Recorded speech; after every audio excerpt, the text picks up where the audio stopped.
Hi there everyone, Fawn here, and today I'm going to talk about the special triangles and the unit circle. So if you're watching this video, I suppose you are a little bit familiar with right angle trigonometry, so you know what sine, cosine, and tangent are, and you know how to use that for simple right angle triangles. You know, there's a lot of relationships in a right angle triangle, and you know how to find side lengths, angles, using sine, cosine, and tangent. So naturally, this is the next little bit of trigonometry in high school. So you do right angle trigonometry around in grade 9 and grade 10. In grade 10 you do sine law, cosine law, stuff like that. And in grade 11 you start to move a little bit ahead in terms that you start using what you have and you start putting it down on an actual coordinate system. So today I wanted to kind of get you guys started on that. So if you are familiar with right angle trigonometry, this will be much easier to follow along because I'm really going to be using trigonometry from right angles to basically guide this lecture. So first of all, we're going to talk about let me get my laser pointer out. Let's see if I can change the color of that. Okay, there we go. So if you take a look here, right, I have a special triangle set up. So I call it a special triangle because it gives us a few values that we can use for actually a lot of different things. So I call it the special triangle because this comes in handy when we go to the unit circle. So the unit circle is actually another special thing that actually helps us solve a lot of problems. So we'll get to that, but for now we're going to work through the special triangles and the information that they can tell us. Okay, great. So I have here the special triangle. So you can see that the side lengths are 1, 1, and square root of 2. So if you were to run the Pythagorean theorem, you would get 1, 1, square root of 2. So that is not a surprise. So now what we want to do is we want to find the trigonometric ratios for the angle right here, which is 45 degrees, right? I have sine 45, cosine 45, and tangent 45. So why don't we go ahead and actually do that? So sine 45, as you guys can see, is, well, what is sine, first of all, if you want a refresher on that? Remember SOHCAHTOA, sine, cosine, tangent. SOHCAHTOA was sine is opposite over hypotenuse, cosine is adjacent over hypotenuse, and tangent is is opposite over adjacent. My bad. So we can go ahead and label the opposite. Ooh, let me label it properly. So that's the opposite of 45 degrees. This is the adjacent, and this is the hypotenuse, right? So if sine is opposite over hypotenuse, then the value for sine 45 is 1 over square root of 2. I apologize for my 1 looking like that. It's not correct. Let me just fix that so you guys know that's a 1. There we go. So again, sine 45 is 1 over square root of 2. Or you might see it written as square root of 2 over 2. My bad, it's a little bit cramped there. But again, so it is 1 over square root of 2 or square root of 2 over 2. We just don't like square roots in the bottom or in our denominator, so we tend to write square root of 2 over 2. We just multiply the top and the bottom by square root of 2. Okay, so what is cosine 45? Well, cosine, if you remember, is adjacent over hypotenuse. So cosine 45 will be 1, again, 1 over square root of 2. So I can write that. Surprisingly, because it is an isosceles triangle, so again, cosine 45 is also 1 over square root of 2, or you can write it as square root of 2 over 2. Great. So sine 45, we said, is square root of 2 over 2, and cosine 45 is square root of 2 over 2 as well, okay? So if you ever see sine 45, you know the value for that. You know it's going to be square root of 2 over 2. So tan 45, so that's the last one, well, that is opposite over adjacent, so that's 1 over 1, so tan 45 is simply 1, so you can write it as that. Okay, so now we have 3 values. So we have what sine 45 is, we have what cosine 45 is, and what we have and we have tan 45. I'm saying 45, it's actually 45 degrees, so pardon me, it is tan 45 degrees is equal to 1. So I'm just saying 45 to speed things up a little bit. Okay, so that was our first special triangle. Now, a lot of teachers will have you memorize sine 45, cosine 45, and tangent 45. You don't particularly need to. It is a good idea to do so because then you don't have to again, draw the triangle. What I tend to do in classes is I tend to draw the triangle. I draw 1, 1, square root of 2, just a right angle triangle with those measures. And I just put in 45, and then I just derive my, I derive the trigonometric ratios on the fly. You could do that, or you can memorize sine 45 is square root of 2 over 2, cosine 45 is square root of 2 over 2, and tan 45 is 1. You can memorize it, or you could just go ahead and draw the triangle on the test to derive it on the fly. Up to you. Okay, so that was our first little special triangle. Now we're going to go to the second special triangle. So if you take a look at this triangle, again, I'll use my laser pointer. So again, it's a right angle triangle. So one side length is 1, the other one is 2, and this one is square root of 3. So again, it's a right angle triangle, and what we're going to do is we're going to go ahead and find the trigonometric ratios. In this case, if you take a look at it, there's 2 angles, right? So in the other case, if I scroll right back up here, I only did sine 45, cosine 45, and tangent 45 because the other angle, right over here, was going to be 45 anyways, right? It's isosceles triangle, 45, 45, 90, 180. So there was no need to do the other angle. But in this case, we have 60 degrees. Let me take the laser point. We have 60 degrees, we have 30 degrees, and we have the right angle. So we have to find the trigonometric ratios for 60 degrees and 30 degrees. Alright? It's actually not that difficult. It's the same process again. This time I won't write opposite, hypotenuse, and adjacent because it's going to get a little bit crowded. So I'm just going to go ahead and write the trigonometric ratios, but it should not be too hard. Okay, so sine 60. Okay, so we want opposite over hypotenuse. So for sine 60, the opposite is this, and the hypotenuse is this. So sine 60 is square root of 3 over 2. Great, so we have sine 60. Let me just go ahead and erase that now. Now we want cosine 60 degrees, which is adjacent over hypotenuse. So if you take a look here, the adjacent of 60 degrees is 1, and the hypotenuse again is 2. So let me go ahead and erase those two. But now we have our values. So cosine 60 is 1 over 2.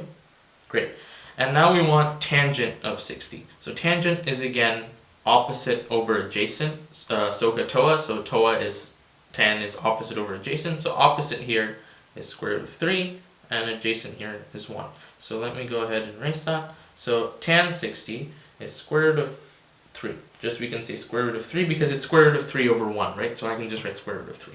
Great. So we're done with our 60 degree trigonometric ratios. Now we want 30 degrees for our trigonometric ratios. So sine 30, okay? Sine 30, again, if you take a look at it, my opposite is 1 and my hypotenuse is 2. So let me go ahead and erase that again, just to show you again.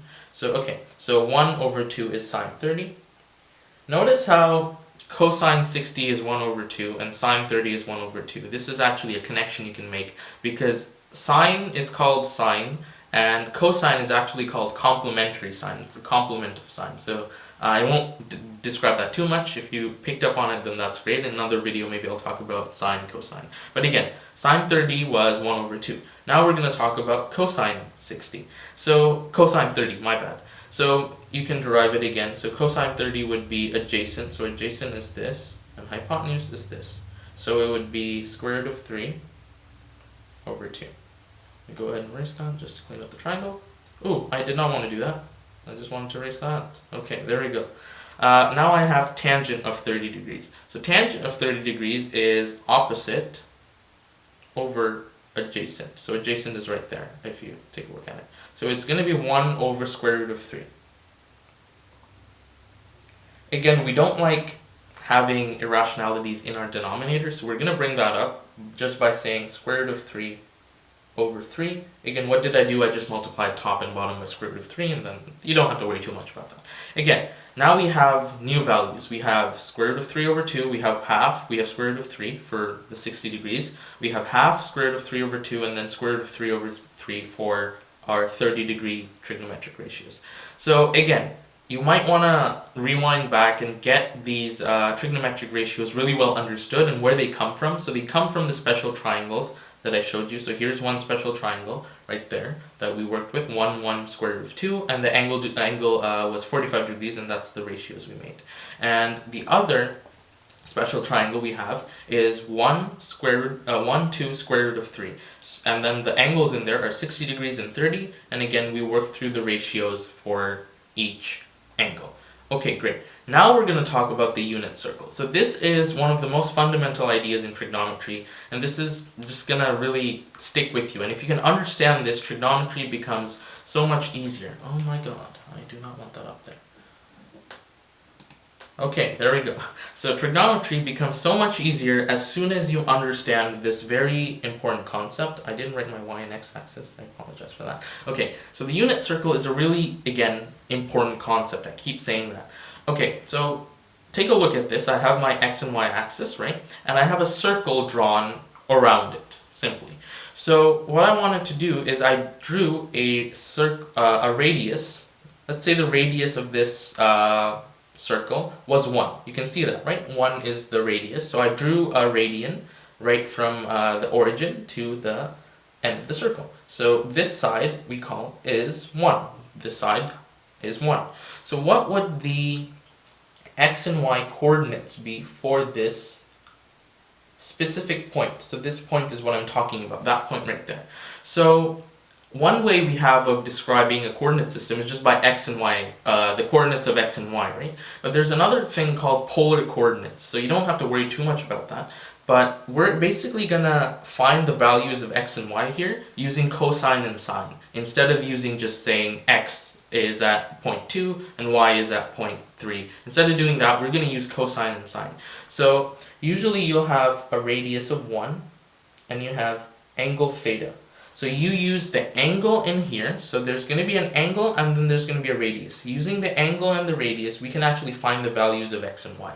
And something special about the unit circle is that the radius here will always be 1. So you'll see why the radius is always 1. It makes our lives a little bit easier.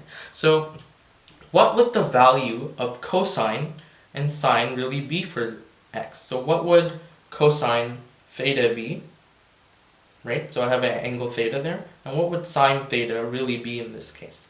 Again, so you have to think a little bit for these questions because they're really new. We do right angle trigonometry, we never talk about a circle with a coordinate system. Again, as you see, it'll become more apparent as we go along. So we want to find the values of cosine and sine, right? So to help us out, we're going to draw ourselves a right angle triangle. So there we go. There's a right angle triangle right there. So this is x, right? That has to be my x, the distance I travel x, right? And this side right over here is going to be by y, because that's how high I am on the coordinate system. So if I were to do my cosine, that is adjacent over hypotenuse, right? So what is the adjacent for this angle theta? So what is the adjacent for this angle theta? Well, that, if you said is x, well, you're correct. X is the adjacent side to this angle theta. So I can say, let me just get rid of those, I can say cosine theta is just x over 1, right? X over 1, because x over 1, adjacent over hypotenuse. And I can just say, if something is over 1, I can just say x. So notice how x is equal to cosine theta. So sine, on the other hand, is going to be opposite over hypotenuse, right? So that'll be y over 1. So that'll be y over 1. That is just equal to y, right? Because y over 1, anything over 1 is just the number itself. So cosine theta is actually equal to x, and sine theta is equal to y, because my hypotenuse was 1. So instead of saying x and y, I can simply say, oh, I didn't want to get rid of all that. Okay, let me just erase this. Instead of saying x and y for my coordinates, guess what I can say? I can say my coordinates are cosine theta and sine theta. So let me just draw some commas there. So cosine theta is actually my x coordinate and sine theta is my y coordinate, right? That's amazing. So now that we have this connection, what would the, okay, let's say we knew the angle this time, alright? So let's say I erase this, okay? Let's say the angle was 30 degrees, alright? So what would x and y be? Well, then I would have to do, let me just scroll down, then cosine is 30 degrees, right? and sine of 30 degrees. Because those are my y and x and y coordinates, right? Because, again, let me scroll up. Because we found that the x-coordinate is just cosine theta, and the y-coordinate is just sine theta. So if cosine was 30 degrees, and sine was also 30 degrees, sine of 30 degrees, we can actually just use our special triangle laws, right? So we found what cosine of 30 degrees was. That was square root of 3 over 2. And we found what sine of 30 degrees was. That was 1 over 2. So we can actually go ahead and fill that out. So cosine of 30 degrees is square root of 3 over 2. And let me just scroll down a little bit more.